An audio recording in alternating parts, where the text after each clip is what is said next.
In this video today, we'll be discussing the influx of so many popular big beauty YouTubers leaving the app or just posting infrequently. And it begs the question, is it even worth it to start a YouTube beauty channel in the year 2025? Let's get into it. Hi, my name is Brittany and I am a serial content creator, which means I went from selling jewelry online, making websites and logos for people, selling digital products, you name it, I've done it on the internet, worked with a few brands, and now I'm here creating hair and braiding content on YouTube. And because of this, I've seen the beginning of the success on YouTube and what seems like the end of the success on YouTube. And I'm just questioning, is it even worth it for us to start a beauty channel in this space? And because of my background, I have studied content creation for a very long time. So I have been able to see all the ups and downs. And there was a time when YouTubers seemed like celebrities, they seemed untouchable. And now that it seems more obtainable for the little guys, it also seems like the interest and the focus and the views just aren't there. But I want to share with you 3 thoughts and takeaways that I've had from analyzing this content and what this means for us as new content creators trying to create a beauty channel on YouTube. So before we get into my 3 takeaways and thoughts, I want to share with you the content that I analyzed to even come up with these ideas. And let's go over to that now. The breakdown of how I came to this conclusion. So Savannah Silver is a makeup artist, and I used to watch her content, so I can even attest to not watching her content anymore, which makes me question what is going on with the beauty YouTube space. Now, if you look at her latest videos, you can change the videos from latest popular to oldest. You can see the latest videos are vlogs. And when I was last watching her, she was not doing vlogging content at all. So she is trying to she's trying to keep up with the time. And you can see these views. Now, they're definitely more than mine's, but they're low. They're pretty low. Like, this isn't anything what people would necessarily consider as viral. And so how we can test this out is if we click on popular, it's going to show you the most popular videos on their channel. So the most popular video on her channel was 9 years ago. And so that's going to be the case with a lot of these videos. You will see that they're obviously, there's 2 sides to it. If the video's been up there longer, then it's had more time to work, but you're going to see that it's like outperforming anything in their recent videos. So 9 years for this video. How do I do press-ons? 5 years for new neutral glam. 4 years for this video. 8 years for another video. And you see the numbers. 92K, 91K, 79K, 78K. Like, these are a lot larger than the numbers for now. And you can see when you go down, the closest video that she's had to match this was 2 years ago. Everything else is saying 4 years ago, 5 years ago, 8 years ago. Okay, this one is 1 year ago. So that's promising 44K. But as you can see, most of these were a minute ago. She has this one that says 38K. But she's also doing Clean Girl, which, if you know anything about Savannah, she's not into, not that she's not into neutral makeup, but she likes a lot of color. So I would say this video is not necessarily even in her niche, but you see it says extra glam because that's what she likes. She doesn't necessarily like the clean girl aesthetic. So yeah, that's just a look on her page. And so then let's go over to Kyra Knox. And when I checked out her video, I used to also watch her videos a lot. You can see, and I have a feature that kind of tells you what's going on with the channels. Let me see if I can close it out. If you go over to her videos, she also moved into the space where she was doing a lot of, okay, I'm trying to see how I can get back to showing it how it did on, oh, okay, I know. And so she's also moved over now, which I was aware, like when I was still watching her videos, she was mixing in vlogging content. So it's not new to me that the last few things that she did was vlogs, right? And you can see from here that her latest video was 1 year ago. So she's not even posting on here anymore. Now, I do follow her on Instagram, and she's very active on Instagram, as is Jackie Ina. So that's something that I've also noticed, that a lot of them, instead of being active on YouTube, they are more active on either TikTok or Instagram. And so you can see right here, without me even clicking popular, her most popular video was 6 years ago, and it has 1.2 million views, in comparison to her last vlog that was a year ago, which means it's had time on the platform to actually perform, and it's at 17K. No comparison. So let's just go click on videos, and let's click on, or let's just look real quick so you can see the latest numbers. This one does have 53K from a year ago, the one where she renovated her house. But again, that's not makeup, right? That's a whole nother ball game. So these are her popular videos. 1.2 million, 685K. I think she has even bigger numbers than what we were seeing on Savannah's page. And you can see how all of these are 6 years ago, 7 years ago, 5 years ago, 3 years ago. So nothing in the last year. This was 2 years ago. It's kind of touching those numbers.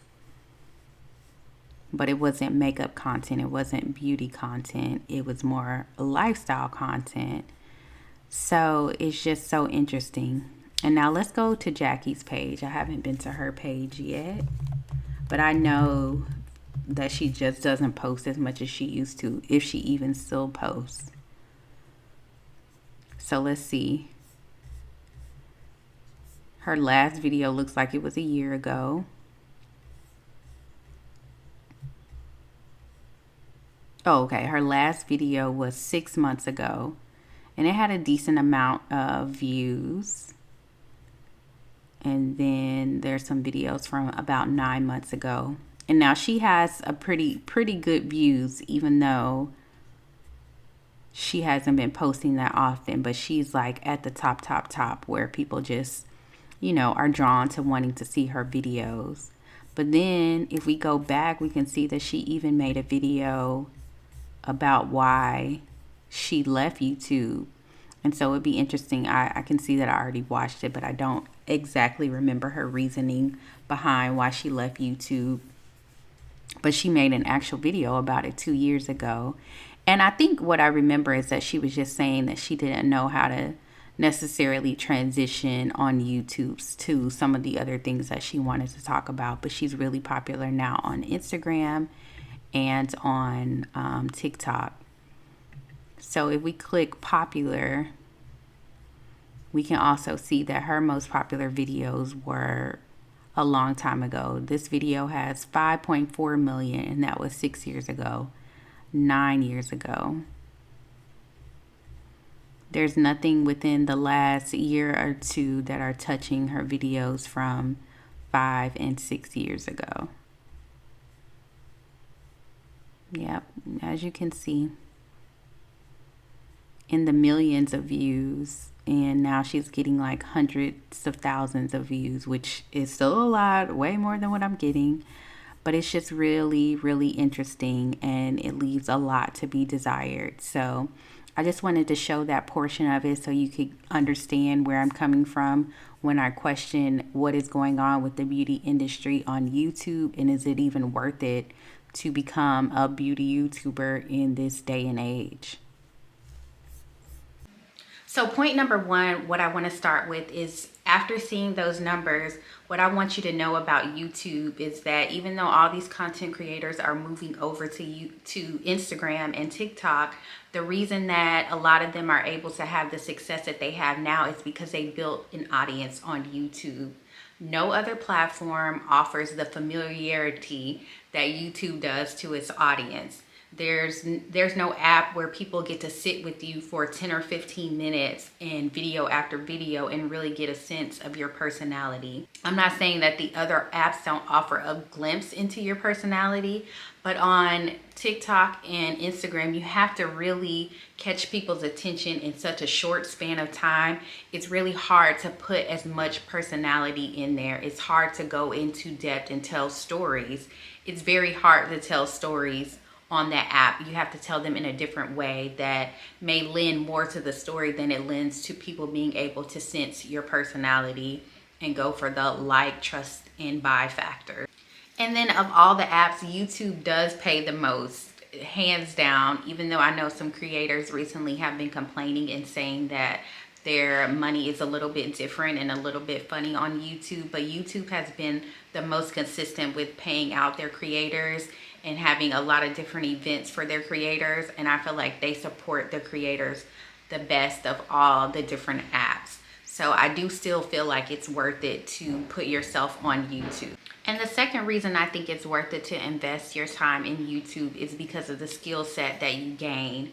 Now, I'm not going to say you don't gain a skill set when you're working on the short videos, but with long form, you're really having to take ideas out of your head and put them on paper and put them on video to where they make sense to other people. And that's not an easy feat, and it is in skill. Now, people think that coming on camera and talking in front of people is a talent. And for some, it is a talent, but it's a very small percentage of people who it's a talent. It really is a skill set, and it's something that you can work on it. And I just know that I've been able to adapt my content because of the work that I put into creating videos on YouTube. Not only is it the talking, it's also the editing, trying to find different graphics, trying to find music. And it makes it so easy to translate that skill over to whatever the next app is, whether it's Threads, whether it's Instagram, whether it's TikTok, and whatever is to come after these platforms.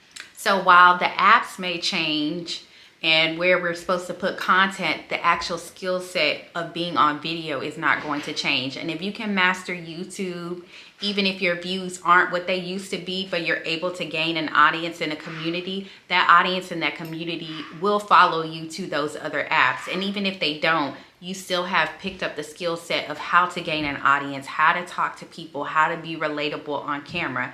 That is not going anywhere. And that's why these other YouTubers who have left the app and they're popular on TikTok and Instagram is because they have honed that skill. They know that skill of how to be relatable on camera and just change the medium. So what we can take away from the Savannah Silvers and the Jackie Inas and the Kyra Knox is the blueprint that they left for us.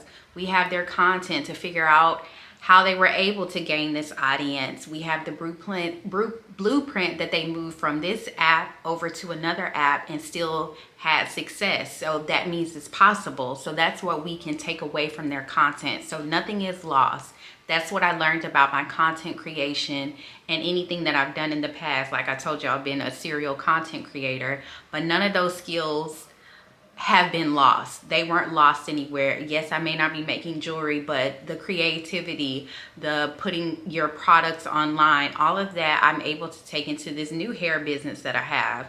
So what we can see from what they left, even though they're not on the app or as active on the app, we have all their videos to go back to and just study and understand, well, what is capturing people's attention here and how were they able to maximize this space and how can I do the same thing? Third takeaway is that with any industry, you have to be willing to be a disruptor.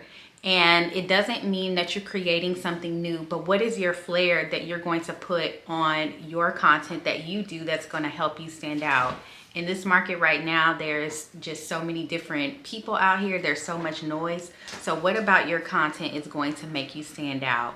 and you have to be willing to study. You have to be willing to test your content and really just kind of get over yourself and figure out, what do people want to see? It's not only about what you want to put on camera, it's about what people actually want to take into account or what they want to consume. And then also understand that people now want to see people. It's getting to the point where some of those videos that were highly produced, people want the real on camera. So how can you bring that to them but still bring them value, still bring them content that they're going to want to sit and consume video after video? That is the test that we're at right now. Because at the end of the day, digital marketing is not going anywhere. Right now, it's $1 billion industry. In the next 2 years, it's supposed to be $1 trillion industry. So there's no reason for you not to dig in. And so there's only so many platforms that you're going to dig in. And right now, I think it's best to dig into YouTube. That's just my personal opinion. That's what I'm putting my main focus on. And because I'm digging into YouTube, I'm able to take those skill sets and make different content on other apps. And since you made it this far in the video, I think you should check out my video that I already posted about being a disruptor on YouTube and how we're going to make it in this new market. If you just click right here, you're going to be able to go ahead and watch that.